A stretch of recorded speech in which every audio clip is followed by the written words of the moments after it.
Some of the most dreaded words any motorist will ever hear are, "Do you know why I pulled you over?"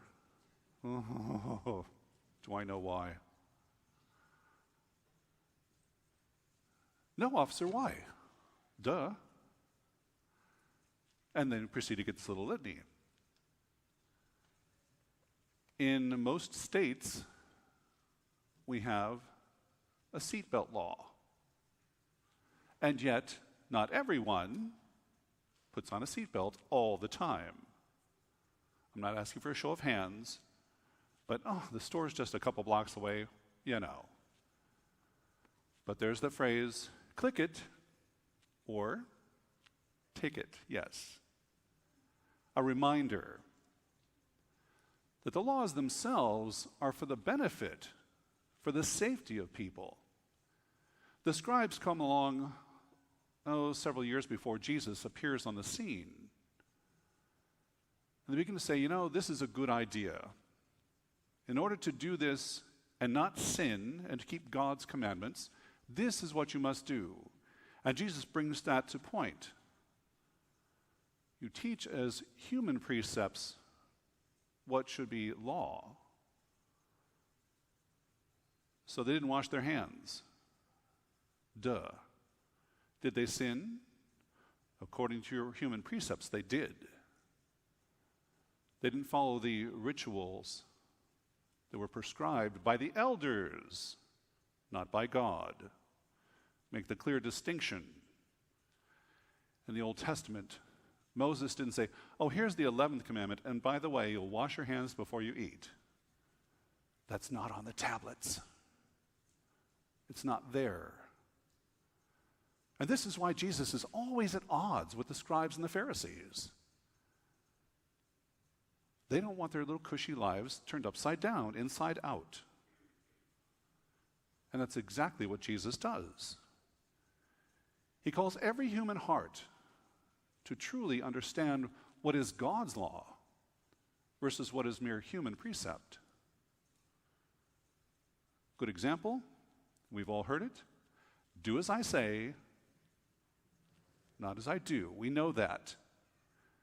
And at 3 years of age, 4 years of age, 5, we're okay with that.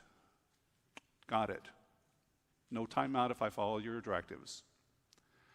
As we get older, however, we realize, wait a minute. What's good for the goose is good for the gander. So if I have to follow it, so should you.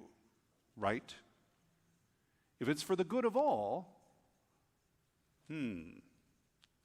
there's a little bit of scribe and Pharisee in each one of us. And so Jesus says, set it aside. What matters, what really counts, is that you're living as God directs.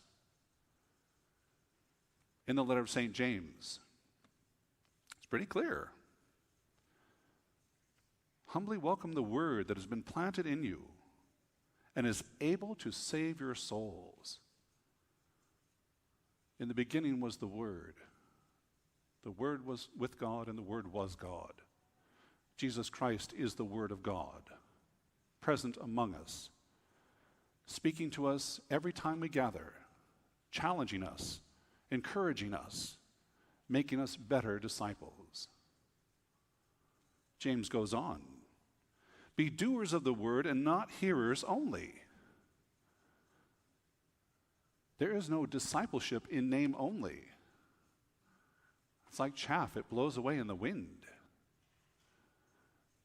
But as a doer of the word, filled with the love and the presence and the power of Christ, in word and in sacrament, we become doers of the word. We speak in the name of Christ. We reach out to others in the name of Christ. We become more Christ-like for the good of the world.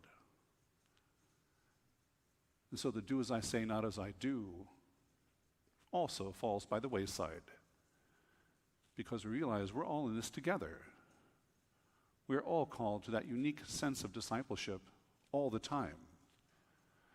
Do we do it all the time? Let's be honest, no, we don't. But we're reminded time and time again, don't forget, remember. We need a wonderful little phrase, click it or ticket. then make one up. Put it in your purse or your wallet, needle pointed on a pillow. Do something to remind you every single day. And even in those situations where we find ourselves doing the same thing over and over and over again, going to school, going to work, etc., yada, yada, all that good stuff. Each day is unique. Each encounter with the same individual is a unique encounter. We're called not to treat people or life as just humdrum and something we do over and over again. This is not Groundhog's Day with Bill Murray. It's life with Christ. And it's life lived every single day. Not caught up in some of the little trivial, insignificant things, but understanding the basics. Hear the word and put it into practice. James continues, religion that is pure and undefiled before God and the Father is this: to care for orphans and widows in their affliction, and to keep oneself unstained by the world. First two sound pretty easy. The third one's a little bit tougher, because we have to enter into the world. We have to change the world for the better. But first, change comes within our hearts, because the Lord reminds us that is where everything comes from, good or bad. It comes from the heart, from the core of who we are. And so as followers of Christ, let us truly understand what discipleship is. If you need a phrase to remind yourself, click it or tick it, whatever it's going to take to every day and every moment and every encounter to be more Christ-like, sit down this afternoon and make that happen for you so that tomorrow life happens for Christ in and through you, in and through me. May God's grace and blessing lead us and guide us each and every day.